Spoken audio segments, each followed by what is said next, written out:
కొద్దిసేపటి క్రితమే గన్నవరం ఎయిర్పోర్ట్ కి చేరుకున్నారు ప్రధాని మోదీ. ఆయన అక్కడి నుంచి హెలికాప్టర్ లో సచివాలయానికి వెళ్తున్నారు. ఆ దృశ్యాలు ప్రస్తుతం మనం చూస్తూ ఉన్నాం. ఎయిర్పోర్ట్ లో ల్యాండ్ అవ్వగానే మోదీ కోసం అక్కడ ఒక స్పెషల్ వెహికల్ అరేంజ్ చేశారు. ఆ వెహికల్ లో ఆయన హెలికాప్టర్ వరకు వచ్చారు. అక్కడి నుంచి హెలికాప్టర్ లో ఆయన బయలుదేరుతున్న దృశ్యాలు మనం చూస్తున్నాం. సరిగ్గా 5 నుంచి 10 నిమిషాల్లోనే ఆయన సచివాలయానికి చేరుకుంటారని తెలుస్తోంది. గన్నవరం ఎయిర్పోర్ట్ కి ప్రధాని చేరుకోగానే కూటమి నేతలంతా కూడా ఆయనకి ఘన స్వాగతం పలికినట్టుగా తెలుస్తోంది. మరోవైపు ఇప్పటికే లక్షలాదిగా ప్రజలంతా కూడా తరలి వచ్చారు. ప్రధాని మోదీ ఈ రోజు చేయబోతున్న ఈ పునర్నిర్మాణ పనుల శంకుస్థాపనను నేరుగా చూసేందుకు ఆయన ఏం చెప్తారు, ఆయన అమరావతికి ఎలాంటి భరోసా ఇవ్వబోతున్నారు, కేంద్ర ప్రభుత్వం నుంచి అమరావతికి ఎలాంటి సహాయ సహకారాలు అందుతాయి, ఇవన్నిటిపై కూడా మోదీ ఏం మాట్లాడతారా అన్న ఆసక్తి సర్వత్రా కనిపిస్తోంది. ఇవాల్టి అమరావతి సభలో మోదీ ఏం మాట్లాడతారు అన్న దానిపై అందరిలో చాలా ఉత్కంఠ కనిపిస్తోంది. సో ఈ మొత్తం లైవ్ కవరేజ్ ఎప్పటికప్పుడు టీవీ9 మీకు అందిస్తూ ఉంటుంది. So don't miss it. Amaravati restart చాలా గ్రాండ్ గా జరగబోతోంది. సో దానికి ఈరోజు ప్రధాని మోదీ ఇప్పటికే ఆంధ్రప్రదేశ్కి చేరుకున్నారు. గన్నవరం ఎయిర్పోర్ట్ నుంచి ఆయన బయలుదేరి ఇప్పుడే సచివాలయానికి చేరుకుంటారని తెలుస్తోంది. 5 నుంచి 10 నిమిషాల్లోపే ఆయన ప్రయాణిస్తున్న హెలికాప్టర్ సచివాలయం దగ్గరికి చేరుకుంటుంది. ప్రధాని చేతుల మీదుగా ఇవాళ అమరావతి రీస్టార్ట్ చాలా గ్రాండ్ గా జరగబోతోంది. మరి అమరావతికి మోదీ ఇప్పటికే చాలా వరాలు ఇచ్చారు. మళ్ళీ ఇంకా ఏమైనా కొత్త వరాలు ఇస్తారా? అలాగే అమరావతి కోసం సీఎం చంద్రబాబు మోదీని ఏం అడుగుతారు? ఈరోజు ఎన్ని వేల కోట్ల పనులకు శ్రీకారం చుట్టబోతున్నారో ఆల్రెడీ మనకు తెలుసు. సో అన్ని పనులు పూర్తి చేయడమే లక్ష్యంగా ఇటు ప్రభుత్వం కూడా చాలా సన్నద్ధంగా ఉన్నట్టుగా తెలుస్తోంది.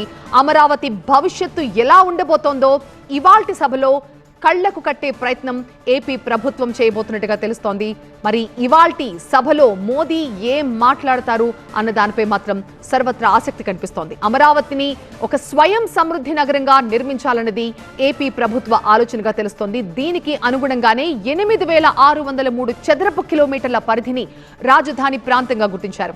ఇక అందులో 217 చదరపు కిలోమీటర్ల పరిధిలో ఈ రాజధాని నగరం నిర్మితం కాబోతోంది. ప్రస్తుతం అక్కడి నుంచి మా అసోసియేట్ ఎడిటర్ ఈశ్వర్ లైవ్ లో జాయిన్ అవుతున్నారు మరింత సమాచారంతో. ఈశ్వర్, సరిగ్గా 5 నుంచి 10 నిమిషాల్లోపే మోదీ సచివాలయానికి చేరుకుంటారని తెలుస్తోంది.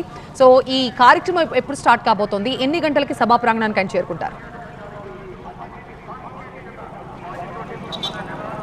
మరి కొద్ది నిమిషాల్లోనే ప్రధాని ఇక్కడికి అమరావతిలో ఏర్పాటు చేసిన హెలిప్యాడ్ వద్దకు రాబోతున్నారు. హెలిప్యాడ్కి ఆయన 4 హెలికాప్టర్ల కాన్వాయ్లో అమరావతికి ప్రధాని చేరుకుంటారు. ఇప్పటికే హెలిప్యాడ్కి రాష్ట్ర ముఖ్యమంత్రి చంద్రబాబు, అలాగే deputy chief minister Pawan Kalyan అక్కడికి చేరుకున్నారు. ప్రధానిని ఆయన స్వయంగా వాళ్ళు అక్కడి నుంచి స్వాగతం పలికి అక్కడి నుంచి ప్రత్యేక వాహనాల్లో సభా వేదిక వద్దకు వెళ్ళబోతున్నారు. అక్కడి నుంచి కేవలం 1/2 కిలోమీటర్ మాత్రమే వేదిక ఉంటుంది. ఆ 1/2 కిలోమీటర్ వెళ్ళడానికి కొంతమేర జాతీయ జెండాలతో స్వాగతం పలికేందుకు పెద్ద ఎత్తున జాతీయ జెండాలను అక్కడ ఏర్పాటు చేశారు. దాని ఉద్దేశం పహల్గాం ఉగ్రవాదుల దాడిలో మానసిక ధైర్యాన్ని కోల్పోకుండా ప్రధాని వెంట మేము ఉన్నాం అని చెప్పే ప్రయత్నాన్ని రాష్ట్ర ప్రభుత్వం బలంగా చేస్తోంది. ప్రధాని వెంట అమరావతి ఉంది, మీరు తీసుకునే ఏ నిర్ణయానికైనా అమరావతి మీ వెంటే నడుస్తుందనే ఒక బలమైన సంకేతాన్ని ఇచ్చే విధంగా ప్రధాని వచ్చే మార్గంలో జాతీయ జెండాని అక్కడి నుంచి జాతీయ జెండాలతో పెద్ద ఎత్తున అలంకరణ చేశారు. ఆ తర్వాత అక్కడి నుంచి కొద్ది దూరం పాటు రైతులు ఆయనకు ఆహ్వానం పలకబోతున్నారు. అమరావతి రైతులు చాలా ఎమోషనల్గా ఉన్నారు ఈరోజు. ఎందుకంటే వాళ్ళు చాలా కష్టపడి సంపాదించుకున్న భూముల్ని రాజధానికి ఇచ్చాం, మేము ఏ బెనిఫిట్స్ తర్వాత బెనిఫిట్స్ వస్తాయేమో కానీ ఆ బెనిఫిట్స్ని అన్నీ ఏమీ ఆలోచించకుండా రాష్ట్ర ప్రయోజనాల కోసం మేము ఆ స్థలాన్ని దానం ఇచ్చేటప్పుడు చాలా ఆవేదనకు గురయ్యాం, మానసికంగా కుంగిపోయాం, మా కుటుంబ సభ్యుల్లో ఒకరిని కోల్పోయినంతగా ఇబ్బంది పడ్డాం. ఆ తర్వాత క్రమంలో మళ్ళీ జరిగిన పరిణామాల నేపథ్యంలో మా భూములు మేము చేసిన త్యాగం వృధా అవుతుందేమో, మా భూములు నిర్వీర్యం అయిపోతామేమో అన్న ఆవేదన చెందాం. కానీ తిరిగి మళ్ళీ పునరుజ్జీవం పూసుకుంటోంది. పునఃప్రారంభానికి ప్రధాని స్వయంగా రాష్ట్రానికి వస్తున్న నేపథ్యంలో మేమంతా మా లక్ష్యం నెరవేరబోతోంది, మా త్యాగం వృధా కాలేదు, మేము ఇచ్చిన స్థలం ఊరికే పోవట్లేదు, రాష్ట్ర ప్రయోజనాల కోసం మా స్థలం ఉపయోగపడుతుంది, రాష్ట్రాన్ని స్వయం ముందుకు తీసుకెళ్లడానికి మా స్థలం ఉపయోగపడుతుంది, రాష్ట్రంలో సంపద సృష్టించడానికి మా స్థలం ఉపయోగపడిపోతుందన్న ఒక గర్వంతో మేము సభకు హాజరవుతున్నట్టుగా చాలా ఎమోషనల్గా రాజధాని రైతులు చెప్తున్న నేపథ్యం కనిపించింది. అదే సందర్భంలో రాష్ట్ర రాజధాని ప్రారంభం కాబట్టి రాష్ట్రంలోని 26 జిల్లాల నుంచి ప్రజలు పెద్ద ఎత్తున చేరుకున్నారు. లక్షలాదిగా ఇప్పటికే చేరుకున్న ప్రజలు ప్రధాని రాక కోసం చాలా ఆతృతతో ఎదురు చూస్తున్నారు. ప్రధాని మీరు చెప్పినట్టుగా రాష్ట్రానికి ఇప్పటికే చాలా పెద్ద ఎత్తున కేంద్రం సహకరి అమరావతి నిర్మాణానికి పెద్ద ఎత్తున వేల కోట్ల రూపాయల నిధులని గ్యారంటీ ఉండి తను ఇప్పించే ప్రయత్నం చేసింది. మౌలిక సదుపాయాల ప్రాజెక్టులకి చేయూతనిస్తోంది. అదే సమయంలో అనేక ప్రాజెక్టులకి రాష్ట్రం నుంచి వెళ్ళిన ప్రతిపాదనలన్నిటికీ ఆమోదం తెలిపే ప్రక్రియకి కేంద్రం శ్రీకారం చుడుతోంది. ఇట్లాంటి నేపథ్యంలో ప్రధాని వస్తున్న క్రమంలో అమరావతి రైతులు మేము స్వయంగా ఆయనకి స్వాగతం పలకాలి, మేము స్వయంగా ఆయనకి ధన్యవాదాలు తెలపాలి, మేము స్వయంగా కృతజ్ఞతలు తెలపాలన్న ఉద్దేశాన్ని వాళ్ళు వ్యక్తం చేయడానికి ఎదురు చూస్తున్నారు. ప్రధాని వెళ్లే మార్గంలో నిలబడి దూరంగా ఆయన కారులో అభివాదం చేస్తుంటే రైతులు కృతజ్ఞతలు చెప్పే కార్యక్రమం కూడా ఆయన మధ్యలో ఉన్న నేపథ్యం కనిపిస్తోంది. ఆ తర్వాత నేరుగా ప్రధాని వేదిక వద్దకు చేరుకుంటారు. వేదిక వద్ద ముందుగా MAUD మినిస్టర్ నారాయణ దీనికి సంబంధించి ప్రారంభ ఉపన్యాసం చేస్తారు. ఆ ప్రారంభ ఉపన్యాసంలో కొద్దిసేపు అమరావతి ప్రస్థానం గురించి ఆయన వివరించబోతున్నారు. అమరావతి గతంలో దేవతల రాజధానిగా అమరావతి వెలుగొందింది. ఆ తర్వాత చాలామంది రాజులు దాన్ని పరిపాలించారు. ఆ తర్వాత మళ్ళీ ఇప్పుడు అమరావతి ప్రధాని మోడీ అధ్యక్షతన నాయకత్వంలో, ముఖ్యమంత్రి చంద్రబాబు నాయకత్వంలో తిరిగి పునరుజ్జీవం పూసుకోబోతున్న నేపథ్యంలో దానికి ప్రధాని అని కేంద్రం అందిస్తున్న చేయూతని వేదిక ద్వారా మరొకసారి రాష్ట్ర ప్రభుత్వం నారాయణ ద్వారా వినిపించే ప్రయత్నం చేస్తోంది. నారాయణ అందుకోసం చాలా ప్రివిలేజ్గా ఫీల్ అవుతున్నాను తాను, ఎందుకంటే ఇంత పెద్ద అపురూపమైన అవకాశం తనకు లభించింది. ఒక రాష్ట్ర రాజధానిని నిర్మించే క్రమంలో ఆ రాజధానికి సంబంధించిన పనుల్లో తానుకు భాగస్వామ్యం కల్పించడం, స్వయంగా తానే ఆ ప్రారంభ ఉపన్యాసాన్ని చేసే అవకాశం దక్కించుకోవడం పట్ల నారాయణ కూడా చాలా ఆతృతగా ఎదురు చూస్తున్న నేపథ్యం కనిపిస్తుంది. ఆ తర్వాత ప్రధాని దాదాపుగా గంట పాటు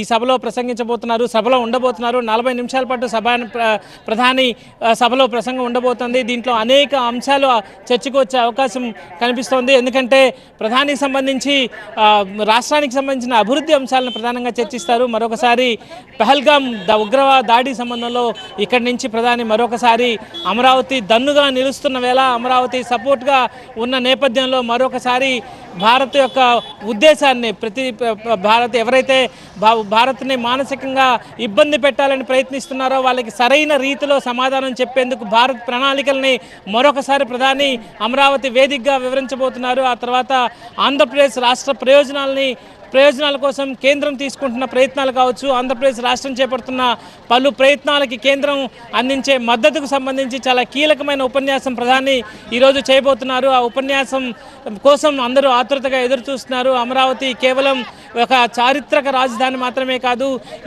ఇక ఒక చారిత్రాత్మక కార్యక్రమానికి హాజరయ్యేందుకు, సాక్షులుగా నిలిచేందుకు రాష్ట్రం నుంచి పెద్ద ఎత్తున చేరుకున్న అనేక మంది రాష్ట్ర ప్రజలు పెద్ద స్థాయిలో ఇక్కడికి చేరుకున్న నేపథ్యంలో ఒక్కసారిగా మరొక కొద్ది క్షణాల్లోనే ప్రధాని చేరుకోబోతున్న నేపథ్యంలో ప్రభుత్వం తన వంతుగా చేయాల్సినవన్నీ చేస్తానని మాట ఇచ్చింది. ఆ మేరకు అన్ని రకాలుగా సహాయం కూడా చేస్తోంది. మరి ఈ రోజు ఇవాల్టి సభలో ఏమైనా సర్ప్రైజెస్ ఉండబోతున్నాయో, ఏమైనా కొత్త హామీలు కానీ కొత్త వరాలు కానీ మోదీ ఇచ్చే అవకాశం ఉందా ఏపీ ప్రజలకి?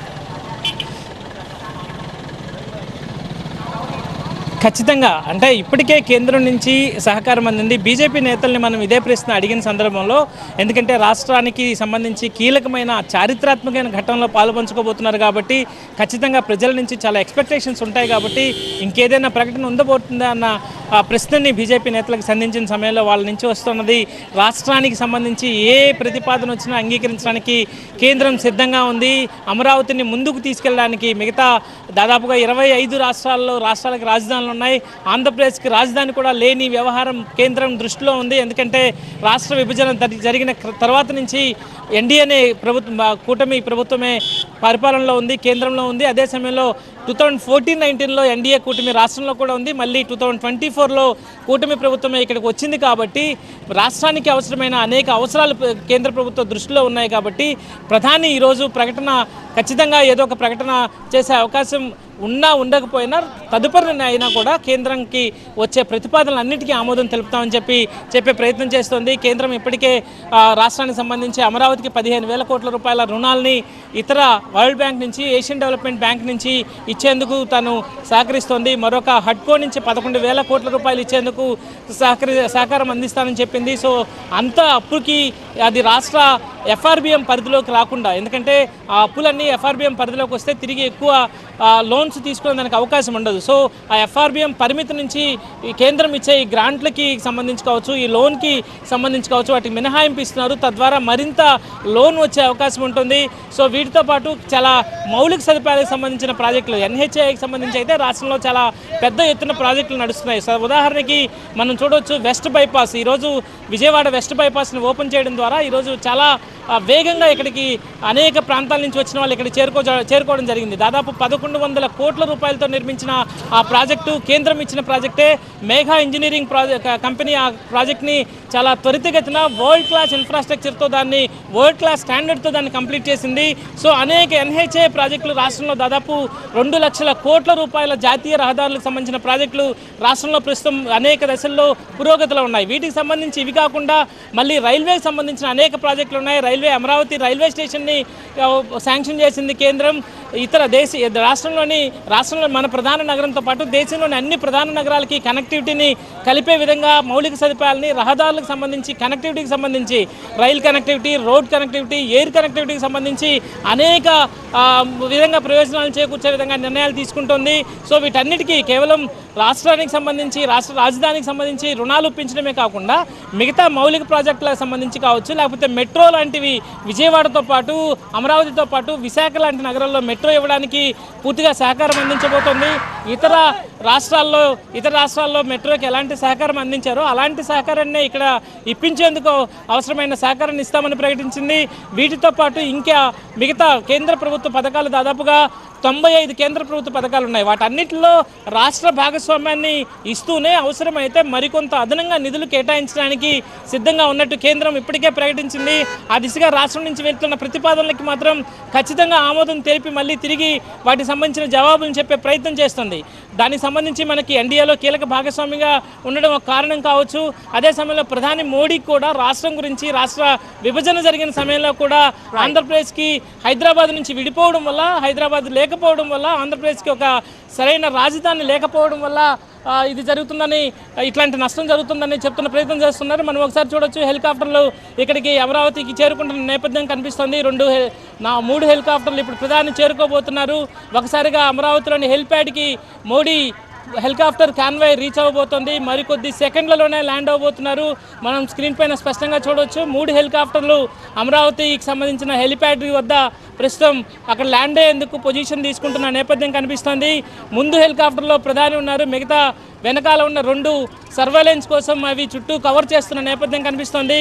మనకి కనిపిస్తున్న ముందు హెలికాప్టర్లో ప్రధాని మోడీ అమరావతికి చేరుకోబోతున్నారు. అమరావతి, ఆంధ్రప్రదేశ్ రాష్ట్రం మొత్తం ఎదురు చూస్తున్న క్షణాలు అతి కొద్ది క్షణాలకు చేరుకున్నాయి. మరికొద్ది క్షణాల్లోనే మోడీ అమరావతి సభావేదిక, అమరావతి రాజధాని పునఃప్రారంభ కార్యక్రమానికి హాజరు కాబోతున్నారు. అందుకోసం ఆయన అమరావతిలో ఏర్పాటు చేసిన హెలిప్యాడ్లో ల్యాండ్ కాబోతున్న క్షణాలు ఇవి.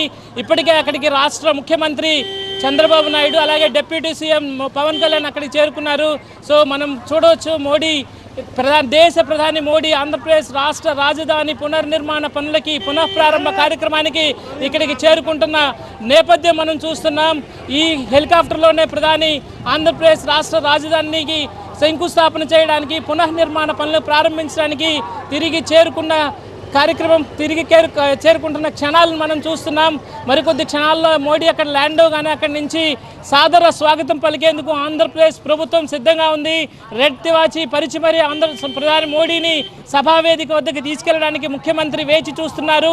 అక్కడ నుండి జాతీయ జెండాల అలంకరణతో మోడీ అక్కడి నుంచి రోడ్డు మార్గాన సభావేదికకి వెళ్ళబోతున్నారు. అక్కడి నుంచి కేవలం 1/2 కిలోమీటర్ మాత్రమే సభావేదిక ఉంటుంది, కానీ అక్కడికి వెళ్ళడానికి 10 నిమిషాల సమయం పడుతుంది. మధ్యలో అనేక మంది రైతులు కావచ్చు, రాష్ట్ర ప్రజలు మోడీకి ధన్యవాదాలు తెలిపేందుకు, స్వాగతం చెప్పేందుకు ఎదురు చూస్తున్న నేపథ్యం కనిపిస్తోంది. అదే సమయంలో పెహల్గాం దాడి ఘటన తర్వాత మోడీ రాష్ట్రానికి తొలిసారిగా వస్తున్న నేపథ్యంలో అమరావతి మీ వెన్నంటి ఉంది అని చెప్పే ప్రయత్నాన్ని ఆంధ్రప్రదేశ్ చేస్తోంది. ఆంధ్రప్రదేశ్ రాష్ట్ర ప్రజలు ఆ విధమైన సంకేతాన్ని ఇచ్చేందుకు, ఆ విధమైన శక్తిని ఇచ్చేందుకు, ఆ విధమైన బలాన్ని మోడీకి ఇచ్చేందుకు ఎదురు చూస్తున్నారు. ముఖ్యమంత్రి కూడా తన ప్రసంగంలో మొదటగా ఇదే విషయాన్ని ఉదాహరించబోతున్నారు. అమరావతి రాజధాని పనులకి ప్రధాని వచ్చినప్పటికీ కూడా ముఖ్యమంత్రి తన ప్రధాన సందేశంలో ముఖ్యమంత్రి అమరావతి ప్రజలంతా మీ వెంటే ఉన్నారు, దేశాన్ని రక్షించడం కోసం కావచ్చు, ఉగ్రవాదుల పీచ మనచడంలో మీరు తీసుకునే నిర్ణయాలకు మేము సిద్ధంగా ఉన్నామని చెప్పి ముఖ్యమంత్రి తన మొదటి వాక్యాలుగా తన ప్రసంగంలో చెప్పబోతున్నట్టుగా సమాచారం ఉంది. సో ఈ నేపథ్యంలో ప్రధాని చేరుకున్న క్షణాలు కాబట్టి పెద్ద ఎత్తున హర్షాతిరేకాలు ఇక్కడ ఈ ప్రాంతంలో వ్యక్తమవుతున్న పరిస్థితి కనిపిస్తోంది. ఒక చారిత్రాత్మక సమయం, ఒక రాష్ట్ర రాజధానికి శంకుస్థాపన జరుగుతున్న సమయం. ఏ రాష్ట్రానికైనా రాజధాని చాలా కీలకం. ఆ రాష్ట్ర వృద్ధిలో కావచ్చు, ఆ రాష్ట్ర సంపద సృష్టిలో కావచ్చు, ఆ రాష్ట్ర ఉద్యోగ ఉపాధి కల్పనలో రాజధాని పాత్ర ఎంతో కీలకం. దాదాపుగా 70% రాష్ట్ర ప్రయోజనాలు ఒక రాజధాని అభివృద్ధితోనే జరుగుతుంటాయి. అలాంటి ఘటనలే మన కళ్ళ ముందు ఉన్నాయి. తెలంగాణకి హైదరాబాద్, అలాగే కర్ణాటకకి బెంగళూరు, తమిళనాడుకి చెన్నై రాజధానులుగా ఏ స్థాయిలో అభివృద్ధి చెందాయి, అక్కడి నుంచి వస్తున్న ఆదాయంతో ఆయా రాష్ట్రాలు ఎంత వేగంగా అభివృద్ధిలో ముందుకు దూసుకెళ్తున్నాయి. అట్లాంటి రాజధాని లేని రాష్ట్రంగా హైదరాబాద్ నుంచి విడిపోయిన తర్వాత ఆంధ్రప్రదేశ్ ఏ స్థాయిలో వెనకబాటుకు గురైంది. తిరిగి 10 సంవత్సరాలుగా విభజన జరిగిన తర్వాత కూడా రాజధాని లేని రాష్ట్రంగా అభివృద్ధికి ఆమడ దూరంలో అభివృద్ధికి నోచుకోని విధంగా ఉన్న ఆంధ్రప్రదేశ్ రాష్ట్ర రాజధాని పునర్నిర్మాణ పనులకి మోడీ ప్రధాని హోదాలో స్వయంగా మళ్ళీ తిరిగి రావడం పట్ల ఆంధ్రప్రదేశ్ మొత్తం ఎదురు చూస్తున్న నేపథ్యం కనిపిస్తోంది. దీంతో పెద్ద ఎత్తున ఇక్కడ హర్షాతిరేకాలు వ్యక్తమవుతున్నాయి. మనం చూడొచ్చు, ఒక్కసారిగా పెద్ద సంఖ్యలో మహిళలు కావచ్చు, ఒక్కసారిగా అందరూ మోడీ రాక కోసం ఎదురు చూస్తున్న నేపథ్యం కనిపిస్తోంది. ఈ ప్రాంతంలో దాదాపుగా మోడీ వస్తున్న నేపథ్యంలో భద్రతా ఏర్పాట్లు కూడా పెద్ద ఎత్తున ముమ్మరం చేశారు. దాదాపుగా మీరు చెప్పినట్లుగా 217 స్క్వేర్ మీటర్ల ఏరియాకి సంబంధించిన రాజధానిలో 100 స్క్వేర్ కిలోమీటర్ల మేర సర్వేలెన్స్ నడుస్తోంది. భారీ ఎత్తున 8,000 మంది పోలీసులు ఈ ప్రాంతాన్ని పూర్తిగా తమ నిఘా కళ్ళతో పూర్తిగా పరిశీలనలో ఉంచారు. ఎటువంటి అవాంఛనీయ సంఘటనలకి తావు లేకుండా మోడీ కార్యక్రమం విజయవంతం అయ్యేందుకు అహర్నిశలు అన్ని ఏజెన్సీస్ కృషి చేస్తున్న నేపథ్యం కనిపిస్తుంది. సరిగ్గా మోడీ ల్యాండ్ అవుతున్న నేపథ్యం ఇది. మోడీ చూస్తున్నాం, అమరావతి సచివాలయంకి ఎదురుగా ఏర్పాటు చేసిన ప్రత్యేక హెలిప్యాడ్లో మోడీ ల్యాండ్ అవుతున్న క్షణం. అక్కడ ఇప్పటికే 10 నిమిషాల నుంచి ముఖ్యమంత్రి చంద్రబాబు, అలాగే డిప్యూటీ సీఎం పవన్ కళ్యాణ్తో పాటు కీలకమైన మంత్రులు, కేంద్ర ప్రభుత్వ అధికారులు, అలాగే ఎస్పీజీ అక్కడికి చేరుకుని ఎదురు చూస్తున్నారు. ముఖ్యమంత్రి స్వయంగా స్వాగతం పలకబోతున్నారు. తర్వాత కూడా ముఖ్యమంత్రి ప్రధానిని వెన్నంటే ఉండబోతున్నారు. రాష్ట్ర అభివృద్ధి కోసం సహకరిస్తూ రాష్ట్ర రాజధాని పునర్నిర్మాణం కోసం రాష్ట్రానికి వచ్చిన మోడీని తిరిగి సాగనంపే వరకు, గన్నవరం ఎయిర్పోర్ట్ వరకు వెళ్లేందుకు ముఖ్యమంత్రి ఆయన వెన్నంటే ఉండబోతున్నారు. కార్యక్రమం దాదాపుగా 4:50 వరకు సాగబోతోంది. మరి కాసేపట్లోనే అక్కడి నుంచి మోడీ బయలుదేరి 10 నిమిషాల్లో సభావేదికకు చేరుకుంటారు. ఆ తర్వాత సరిగ్గా 3:50 నుంచి 3:45 నుంచి 3:30 నుంచి 4:45 వరకు కార్యక్రమం జరుగుతుంది. 1:15 పాటు సభావేదిక పైన మోడీ ఉండనున్నారు. 40 నిమిషాల పాటు మోడీ ప్రసంగం పైన దేశం మొత్తం ఫోకస్ చేసి ఉంది.